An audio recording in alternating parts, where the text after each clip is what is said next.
రమ్మని చెప్పి వాళ్ళను అంటే చిత్రకాన్ని పెట్టి చూసే వరకల్లా ఆ బూడిద కుప్పాయి ఎవరు బ్రహ్మదేవుడు ఇష్టదేవుడు వాళ్ళు అర్థమైందా ఒక్క మగం గుడ్డు వాళ్ళు పెట్టేవారి కల్లా అది ఎవరి లోకాల శంకరుడు కాయిదాల కట్ట కంబోయిపోయాడు వాళ్ళ కట్ట సంజీవ పుల్లలు పట్టుకొని పుట్టిండు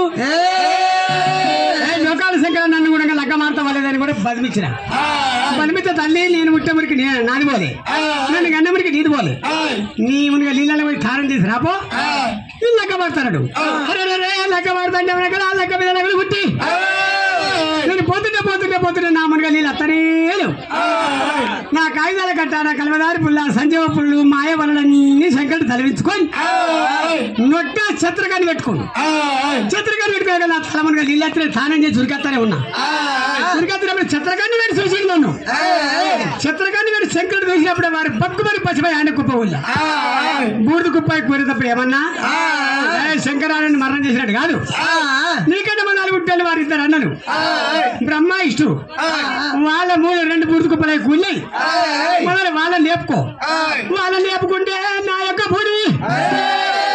శంకరుడికేమో పార్వతి అవుతున్నా బ్రహ్మకి శారదమ్మను ఇష్టుకు లక్ష్మీదేవి అవుతున్నా నా యొక్క బూడి తీయడం మనకు చేయకమని చెప్పి అరరా అని అందులోకి వెళ్ళిపోయినా వెళ్ళిపోగిన తమ్మి లోకాల శంకరుడు ఏనాడు వారి తమ్మిని ఇష్టదేవి బ్రహ్మదేవి లేపుకున్నాడు నా యొక్క కుప్పకాడికి వచ్చి వారి కొడుక ఎట్లా పాలు పెడుతుంటే